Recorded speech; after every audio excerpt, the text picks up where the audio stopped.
Hey, this is Dean Hunt, and I'm with Seth Larrabee, and welcome to the JV Networking Blueprint. Are you there, Seth? I am here, Dean. How are you today? I'm fantastic.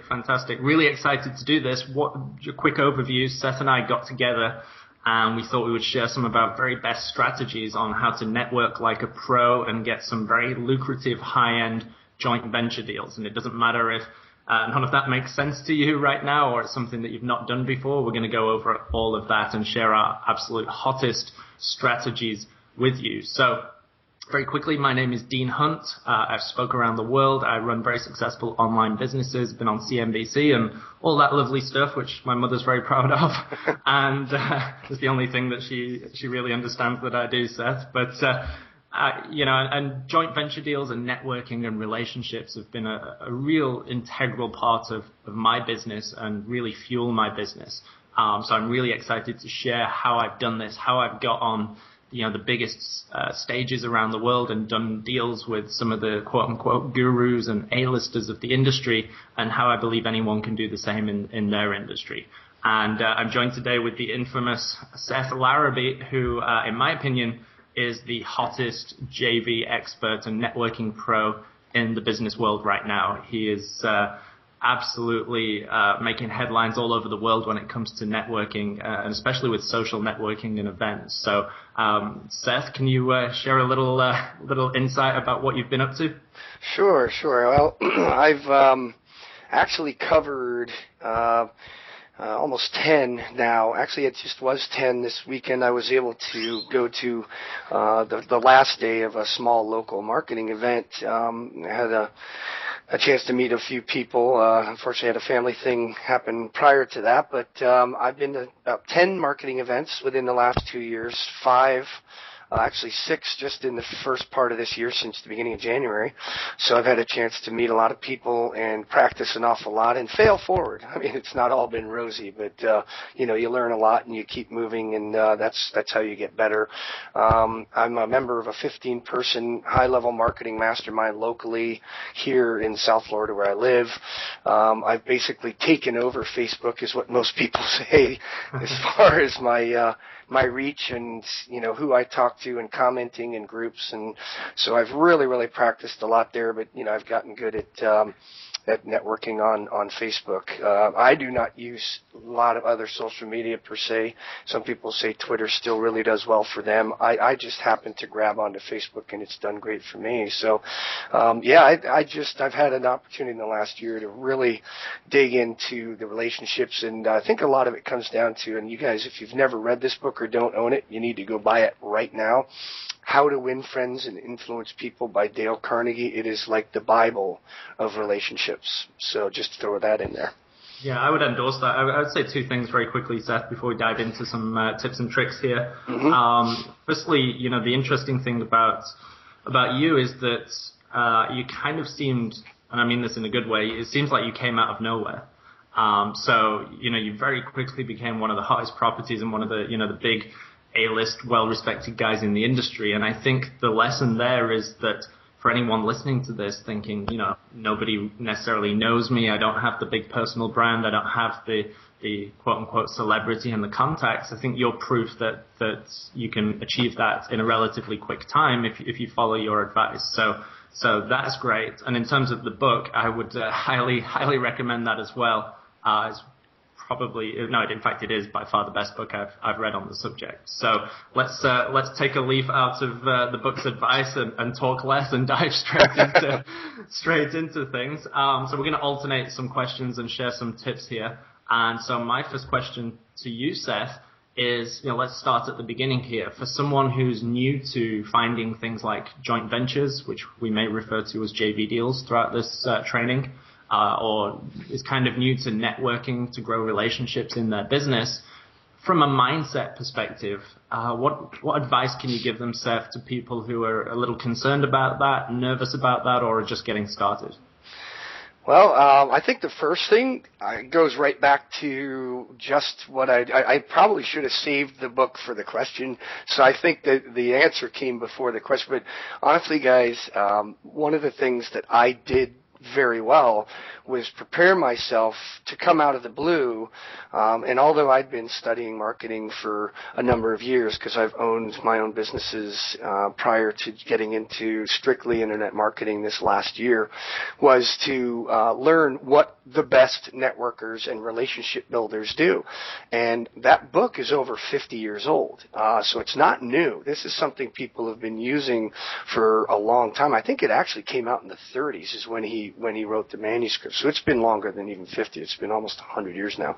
So get familiar with what the best networkers and relationship builders do by reading that book. There are numbers of other books you can find on Amazon. You just have to search for relationships and networking. And once you start getting the idea that it's not about you, it's about them. And I know, Dean, you're a huge proponent of that. It's getting to know people first. But just from a mindset, be prepared. Know going in that you're not just going to go and just start barking at people. You're going to build a relationship first. I think the mindset really comes down to preparation, just like it does if you're doing a launch or, if you're preparing an email message to sell something to your list. To know beforehand what it is you're going to say, what it is you're going to do, and that'll work on social media, that'll work in person, that'll work on a phone call or on a Skype call. That's it. I mean, be prepared, guys. The Boy Scout motto, I've lived by that, for the longest time, and that's really where I think that comes from. Yeah, I would echo that. It's great advice. My 2 cents on this, Seth, from a getting started perspective and a mindset perspective is if you don't ask, you don't get. And too many people kind of get worked up in their minds, and I've been there as well. I'm sure you have.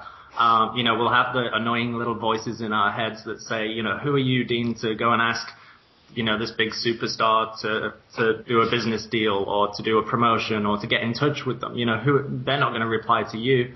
And there'll be all these voices and insecurities that everyone, let's be honest, has those as well. And the reality is, if you don't ask and you don't put yourself out there and make these relationships, then it's an automatic no.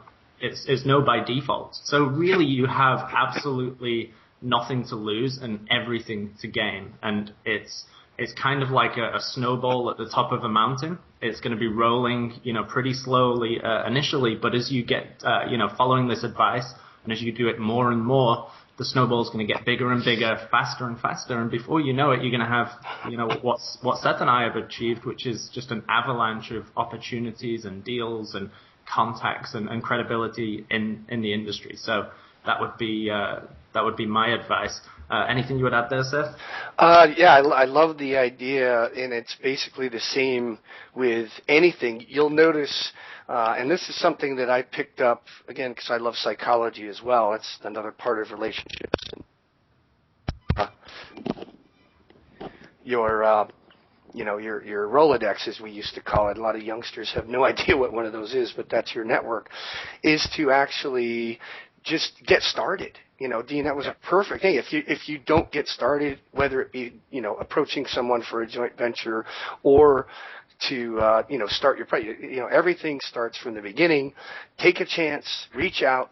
I think Tim Ferriss in his 4-Hour Workweek was phenomenal story he had about the people in his first class that he did where he ran that contest where he said if you can reach out to somebody super famous, whether it be an Oprah Winfrey or Richard Branson or something, and come back to me with a sentence or two, or a paragraph, whatever, that they responded to your correspondence, I will give you a full 100% paid trip around the world. And he said not a single person did it. Well, then he did it, the same class again the following semester. And another group of, youngsters were there, and he told the same story. He gave them the same contest, the same trip around the world, but this time he said one thing different. Not one single person came back to him, so he didn't have to give any one of those students a trip. And he said if they had just come back to me, even with a sentence that looked like something they might have said, I would have been obligated to give him the trip. He ended up having 3 people. So just keep it in mind that get going, give it a chance. Don't ever think I'm not good enough, because Seth Larrabee, a guy who gave me my prime example for you, Dean, Dean, was I was able to, send you a message that you responded and said, this sounds very interesting, Seth, but why did you pick me? And it was like, just because I've heard some great things. And, you who've been established in this industry, John Carlton, Ed Dale, number of highly successful internet marketers that are very busy, actually responded to me as a brand new person and brand newbie in this industry and gave me the time of day and actually spent Dean's was 2 hours long, and believe it or not, Ed Dale's was 2 sessions of an hour and a half. He had a 3-hour interview, and this was somebody who's very, very busy with a brand new guy on the block. So don't be afraid, guys. It's there for your taking. Just remember it's a numbers game, and just reach out and be yourself. Be nice. I'm sure we'll get into a little of that as we get going. Yeah, and the worst response you can get is just a no. Sure. No one's going to come and set fire to your house or kidnap put you in jail. Yeah, no one's going to kidnap your pet cat or whatever. So, there really is no risk. And like I said, if you don't ask, then it's a no anyway. So over to you, Seth. I think you've got a burning question here. I do. I got one for you. So, Dean, what is the biggest mistake that you see people making with JV deals and networking in general? The biggest mistake. It's a good question. I'm going to get a little weird here, so bear with me, Seth, and everyone listening to this. I think the biggest mistake, and I've seen this for the 7.5, 8 years that I've been in this business consistently, in fact, I see it every single day, is people trying to get married on a first date. And what I mean by getting married on a first date is people will approach, I'll use me as an example, people approach people like myself, and I'm sure you get this all the time, Seth, and they'll send us, an email, a Facebook message, whatever their weapon of choice is, and straight off the bat, they will pitch. They'll say, hey, can you promote my stuff? Can you promote my products? Blah, blah, blah. I've had many emails that start, dear blog owner, or dear webmaster, or dear sir. And, if you haven't taken the time to even know my name, that's not a good start to a relationship. So, and I'm sure you'll endorse this as well, Seth, is really build the friendship and the relationship first. And 99 times out of 100, some sort of deal or some sort of mutually beneficial agreement will naturally, organically occur. You don't need to force it or rush it. And, I hate to use the dating analogy, but, literally trying to get married on a first date. If you turned up and there was a lady at the bar and you kind of sat down and said, hey, I've got a ring, let's go get married, you're probably going to get arrested or at the very least a slap in the face. So, as crazy as it sounds, the vast majority of people, unfortunately, Seth, do this. If I had $1 for every email I've received this way or Facebook message, I'd probably have 10 or 12 spare $1,000 right now. It's just something that I see over and over again. So if you want a massive advantage just from one very simple tip that's going to put you in the top 5 or 10%, it's to really build that relationship and really treat it like a relationship, a real relationship, put in the effort, build that friendship, build that trust, build that likability, and the deals will follow. So I don't know if you've experienced that as well, Seth. Oh, I've had, and I've seen it from both sides as well. I mean, I kind of liken what you were saying, with the dating analogy to people actually sitting down in that bar chair and saying, like you said, hey, blogger or hey, internet marketer or whatever. It's like, hey, hot chick, how you doing? I got a ring. How about if we run off and elope? It's like, ouch, no, guys, that's, and it's really as simple as, just thinking, again, like I said, being prepared, going back to that, Boy Scout analogy is, okay, if I was a successful person in this market, this niche, this whatever, this business, would I want to be approached this way? And if I got this response from somebody, this first initial contact, how would I feel? And it really comes back to putting yourself in the other person's shoes. And, you might not get a perfect response from yourself because it's kind of tough to do that sometimes, but I will tell you, the more you practice that, the better you'll get at it. And, regardless, it comes down to the golden rule. Do unto others as you'd like done unto you. Great advice. Yeah, that's, people should write that down or tattoo it on their wrist or whatever. I don't know, whatever, as long as you can remember it. Fantastic. Appreciate that. Seth, I think we're both huge fans of Facebook, a little website that people may know about. It's doing quite well at the moment. Just getting started, but hey, it's got a long way to go. It's getting good. It's getting good. We should invest. But the little site called Facebook, you and I are huge fans of using that. And I've got to stress that I think 99% of the advice we're going to share on this training can be used on sites like Twitter and Google Plus and seminars and events and stuff like that. But I've got to ask, why is it that you use Facebook so much? And it seems to be your default networking tool. Why is that?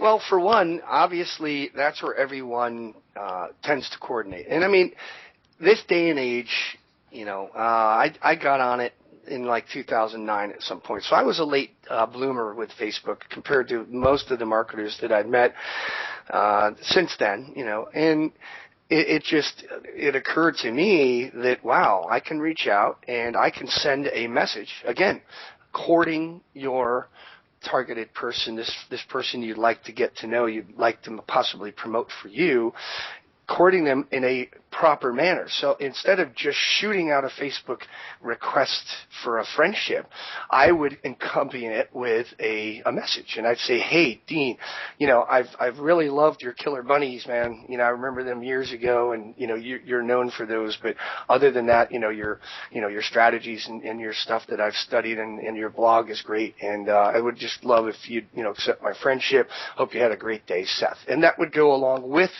and they used to let you do that, and I hate Facebook for taking that feature out, is that now you actually have to send a message separately from your like request, which I think is kind of dumb, but I agree. But that's going back to, again, courting. And this is what we're talking about with the dating, is you're actually courting your partner. You're actually giving them respect, I think, is more of what this is than just popping in with this like or this, or with this friend request. You're saying, hey, here's why I think it'd be good for us to be friends, and so that's one thing I saw as the power.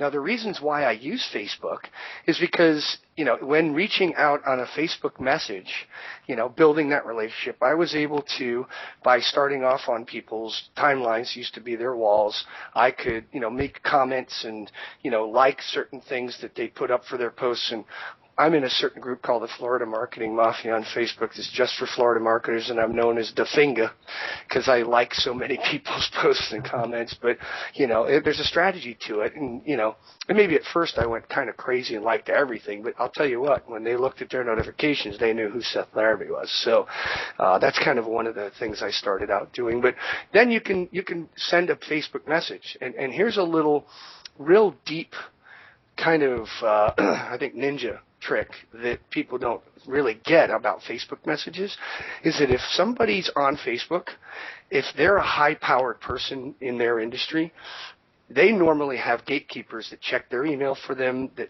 check their mail, their physical mail. But on Facebook, they're usually their own person. And this was until the advent of people now hiring VAs or people to actually be social media managers. But even Facebook, most of the time, they still check their own messages. So if I shot out a quick message to introduce myself, and then when I was doing my interview series last year, I interviewed 65 people last year in the internet marketing industry, experts, Dean being one of them. They'd be much more likely to get that message and to respond themselves. And that's why people were like totally blown away when I was able to reach, the major copywriting expert, John Carlton. And it was because I was doing it through Facebook messages. But I did it the same way that Dean said, very relationship oriented. One other thing I can tell you guys that's a phenomenal place to build relationships is Facebook groups. I'm in a number of groups. I've been put in so many more lately, and that's another no-no. I would say do not just go mass start putting people into your group if you form one, because you might make a few people upset with that because they get thrown into these things left and right. But, if you're in a good group, network, talk, ask questions, answer if you have some expertise in that particular area. Become known as the person in there that is that guy that lends a hand. or that asks provocative questions also. Because if you get known as the person who asks questions that a lot of other people may have on their mind but don't know how to quite answer, or are a little shy in getting on the group and asking, then you'll get to be known as that person who actually stirs it up and brings great answers for stuff. So I think those two things, just being as personable as possible, remembering Facebook is a place a lot of people collect, and using groups to your advantage. Those things right there will really turn you into a power networker on social media. Fantastic. Yeah, and then the cool thing about groups as well, arguably cool, arguably annoying, depending on how you experience it, is that for the most part, when someone posts in a group, everyone else in that group gets a notification. So it's a great way of reaching people there. I would add to that, as you covered, Seth, Facebook these days is where everyone is.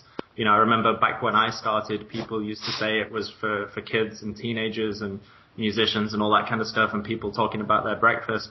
That's not the case. I mean, literally almost everyone is on Facebook now, so there's no excuses. You don't have the excuse from maybe 2008, 2009 of claiming that you were in a very specialist niche market and your audience don't use Facebook, because every audience uses it now.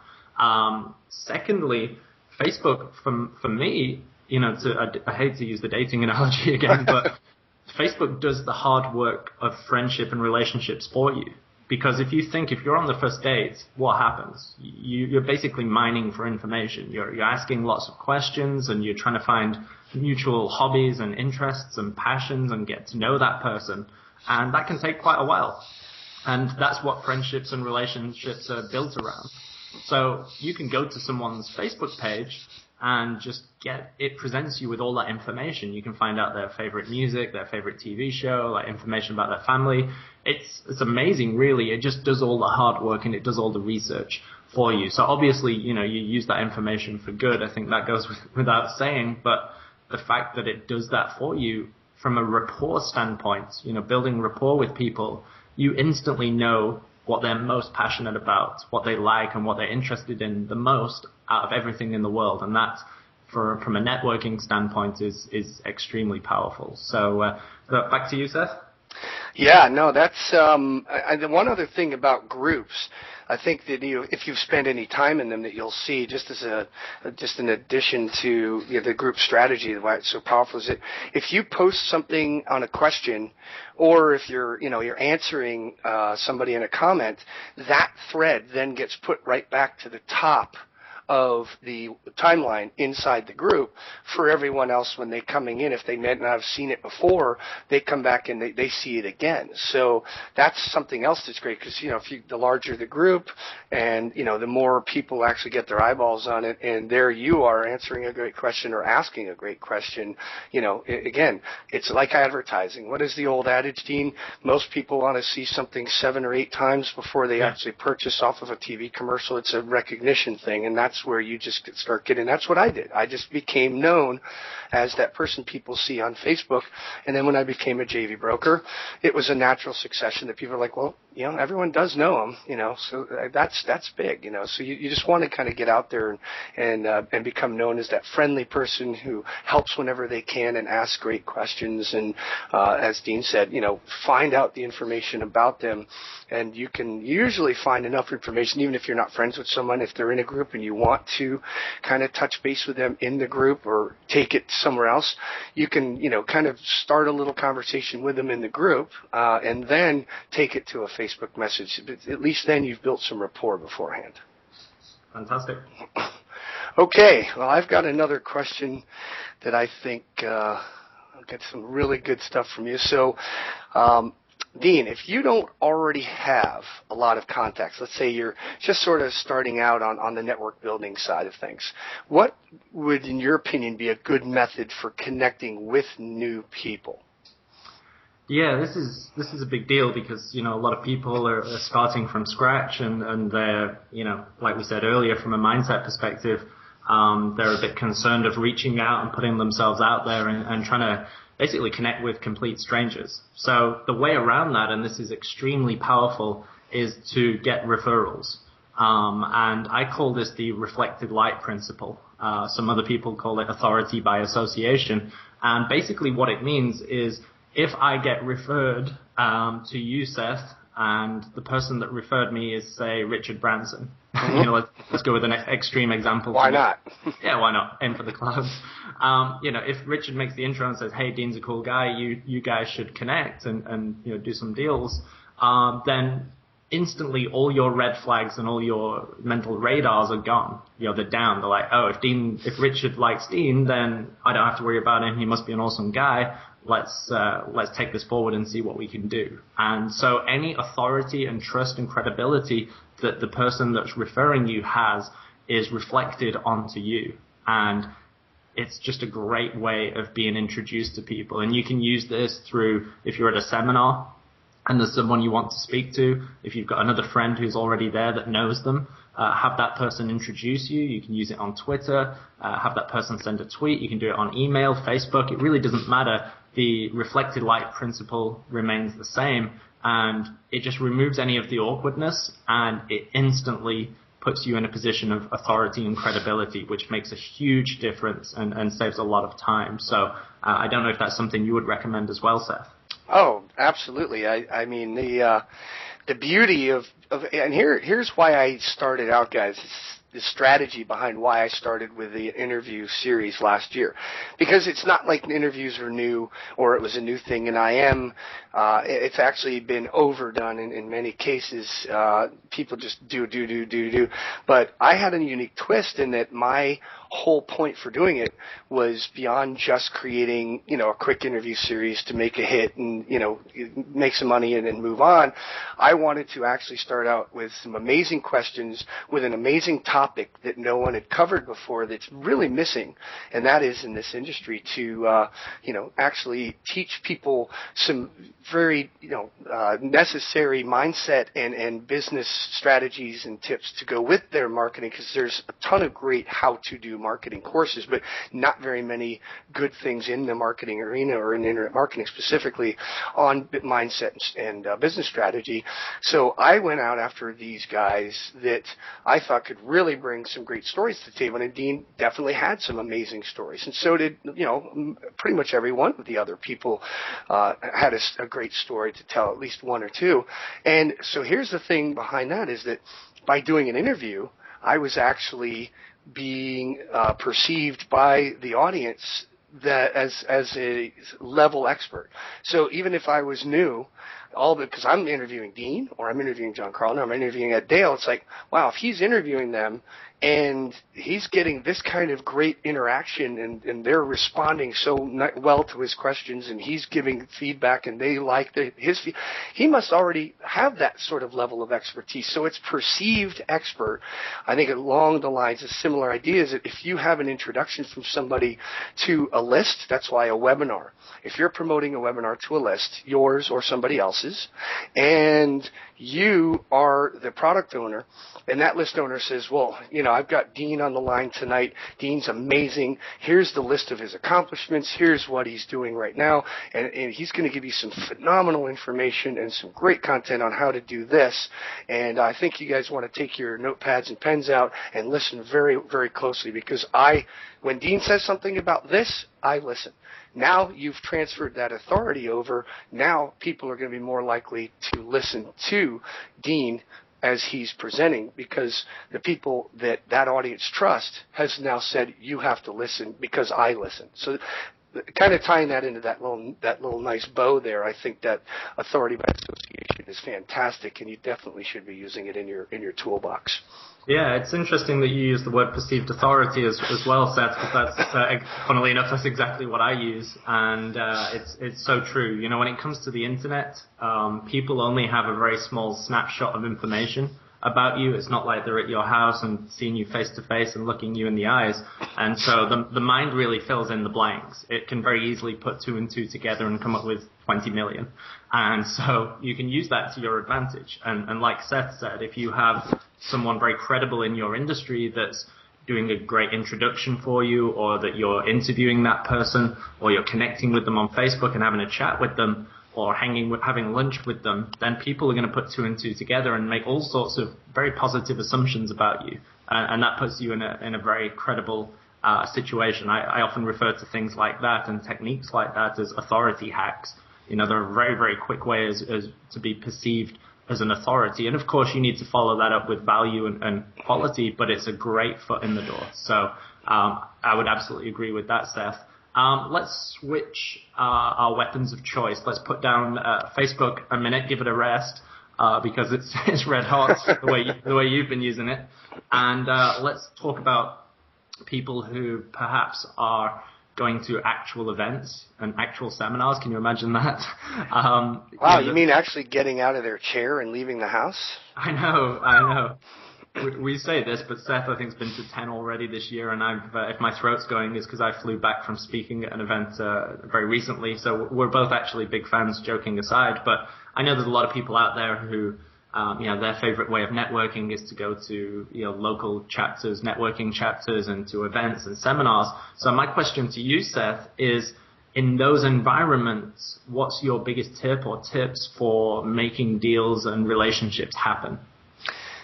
Well, that's a great question, especially since we're getting back outside of actual, Facebook being the way that a marketer can reach people, the best way to start the relationship. And here's what happens. And this is coming from me now.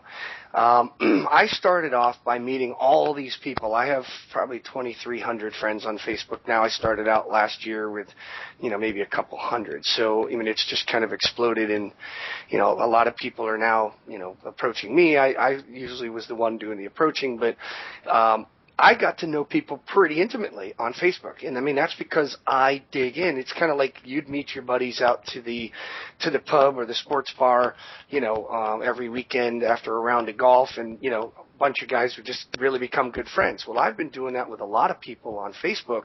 And so when I arrive at these events, and what I found specifically now this beginning of this year, I made a pact with myself. One of my goals was to attend an event a month. Well, I've well succeeded that in that I've done, I hit my 6th one this year, just over this weekend, even though it was just for a couple hours to meet up with some people I'd been friends with on Facebook. And I was talking to a friend of mine, Ben, who's a chiropractor, but also a very successful marketer now as well. And, it was like, yeah, man, and we were all in a group conversation. He's like, when Seth and I first met out in Austin, Texas for the Traffic and Conversion Summit, it was like we were best friends already, and it's kind of like a family reunion, and you just ran into your favorite cousin, and you guys had known each other for years, and even though we hadn't known each other really that long, just because of the way that we interacted on the social media, now it was like just an extension of that in person. That's powerful. That's kind of where it goes to. But that's just one piece. Now, let's say you have someone and I met many people that I hadn't met on Facebook. Well, now I've got people I do know that can introduce me around. But let's take it from someone as a perspective of a brand new person to their very first event. Don't have a lot of contacts. I know, you guys are probably listening to this too. What you can do is, and Jason Moffat came out with a report years ago called the Truth Serum, and I'll never forget it because it's what got me started at the events in the right place, and that is the deals, the friendships, everything important is made around the bars and the restaurants. So if you're out there and you want to talk to somebody, one of the things I would say is to find somebody who you can chat with, get to know a few people, and then say, hey, have you seen so-and-so? Is he at the event? And if so, can you point me on where he might be? And then, get to know that, okay, cool, because they're usually somebody busy, somebody who's got a lot of, people around them. And then find out where they're going to head. Are they going to go to the event bar? If they are, hey, walk up and say, hey, John, and it's going to be use Dean. Hey, Dean, fantastic talk today. Or, hey, Dean, I've followed your blog for a long time and I love it. And I was wondering if you wouldn't mind, I have a question or two and I don't want to take up too much time, but I'd love to buy you a beer or, your beverage of choice and just ask you those couple questions for a few minutes. You will probably never find a person unless they're just so either, full of themselves, and I've maybe met one or two. But don't worry about those people. It's the other ones you want to talk to anyway. And they'll sit there and they'll answer. I mean, literally, I did that my first event last year. I spoke to a gentleman named Jason Fladley, and who's really climbed the ranks himself very, very quickly and is now very successful. And, you know, a couple beers sitting around at the W in Atlanta outside, and we spent practically the whole weekend because we just fell in, and then 5 or 6 other people would sit down with us, and we just have a great group discussion. And I did an interview with Jason shortly after that. So, yeah, I mean, networking at events is phenomenal.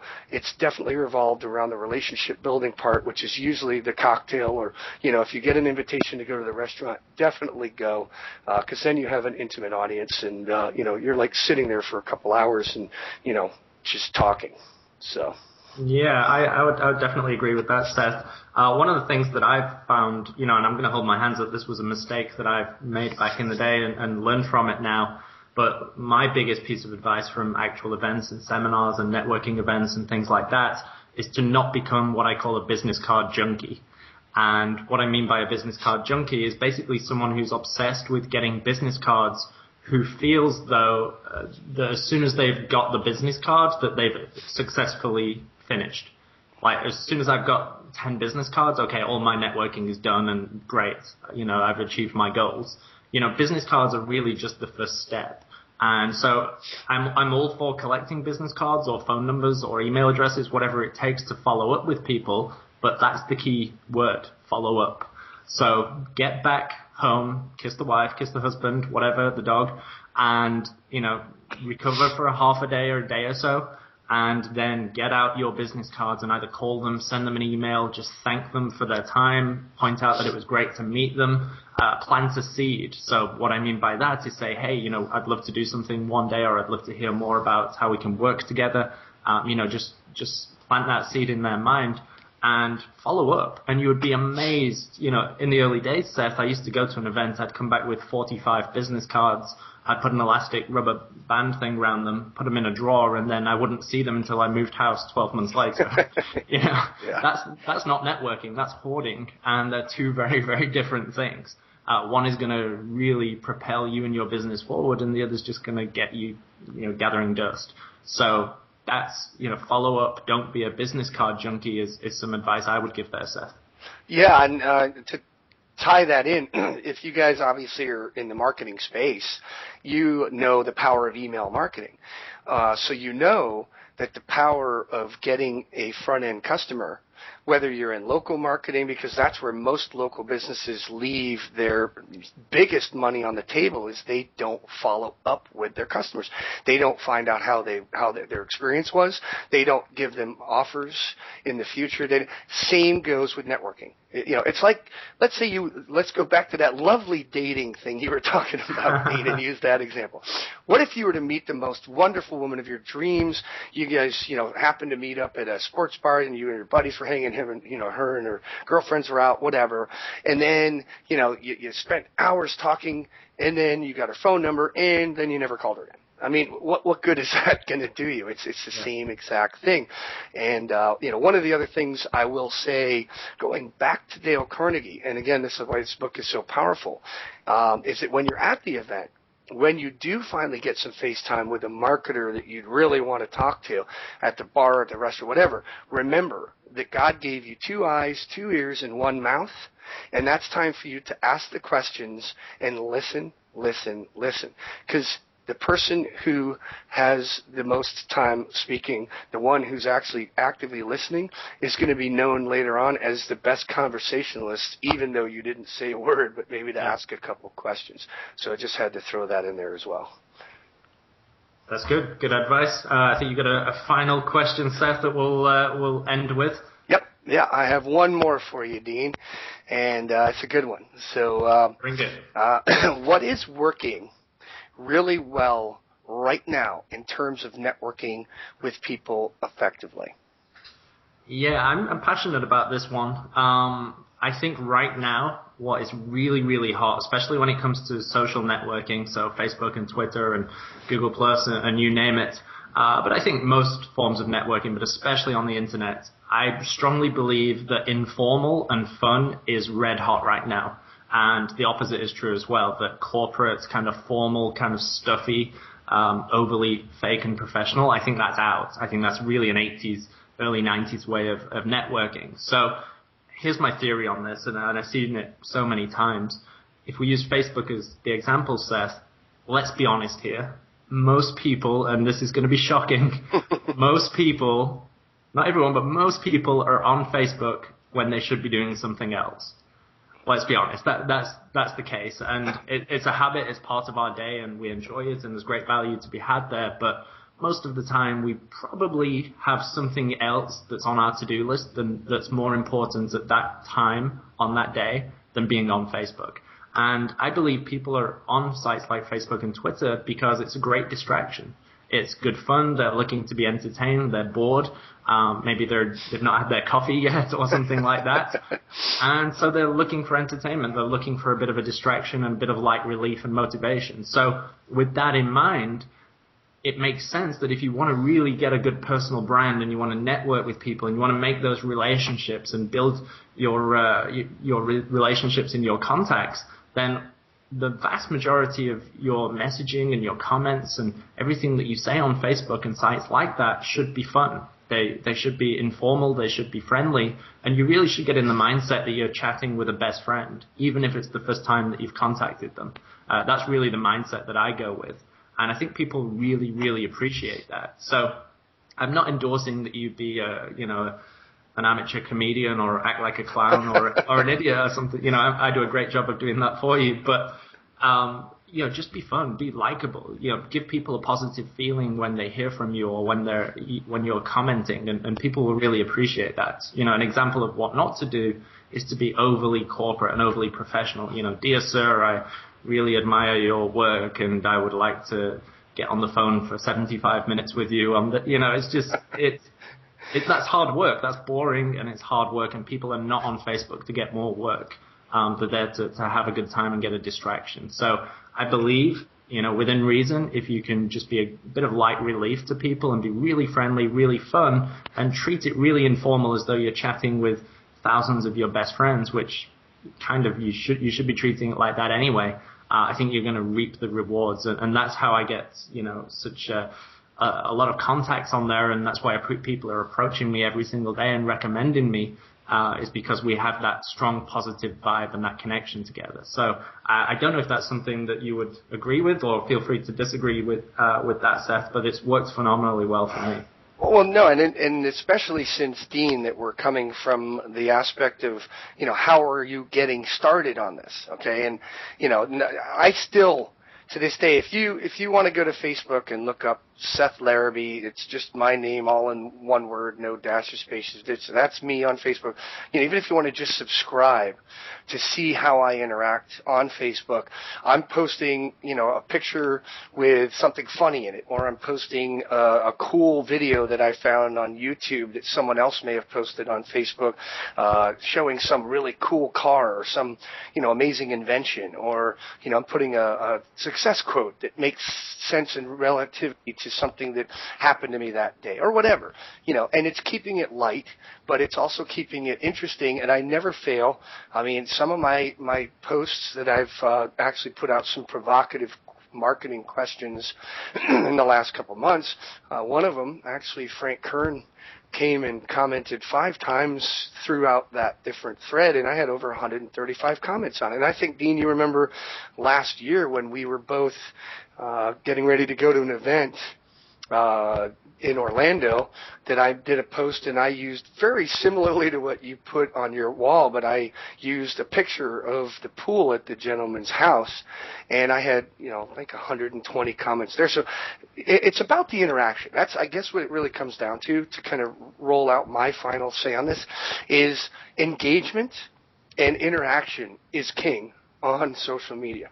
If you can elicit a good response rate, people are going to, and especially, which I think they call it edge rank on Facebook, if I remember my experts telling me the name of it properly, and that means the more you like, the more comments you get, the more interaction you get on your posts, the more people actually see it now on their timeline because of how Facebook structures things. And I get that, a lot because I tend to get a lot of interaction. And that should be your goal at first. Go out there, be fun, be interesting, and be that person that people want to connect with. And the rest, as we can see, then, the golden goose is laying at your feet. Absolutely. Yeah, I would agree. And I highly recommend you do go and follow Seth. He's a very interesting young chap. So feel free to go and do that. If you're interested in my ramblings and rants, it's facebook.com/FBDean. So that's Foxtrot Bravo Delta Echo Alpha November. I've been watching too many cop shows on TV, I think. guess. So facebook.com/FBDean. And my personal email, I don't usually do this, but I'm so passionate about this subject. My personal email is contact@deanhunt.com. And so if you have any questions there or you'd like to get in touch with Seth further, what's the best way to reach you, Seth? If they want to shoot me a Facebook message, I'm always, I think, Dean, I'm probably 16-hour-a-day Facebook guy, but being a broker and joint venture specialist, that's my work. So for me, it's not a distraction. Well, I do get distracted, but for me, it's mostly about using the Facebook for the networking so that when the events come up, so that when the launches are coming up, I'm on the forefront and I'm in front of everybody. But they can reach me also at reply to Seth, REPLYTOSETH, reply to Seth @gmail.com. Perfect. So I know there's going to be a lot of people listening to this, and we have given some internet marketing examples and references and stories, but frankly, I don't think it matters what industry you're in. There should have been something in here that you can take and take your networking and relationships and social media use to the next level. So we'd love your feedback. This has been the JV Networking Blueprint with Dean Hunt and Seth Larrabee. Have a great rest of your day. Guys, enjoy, and don't hesitate to reach out if you have any questions, comments, or if you just want to tell us how wonderful we are. We like that too.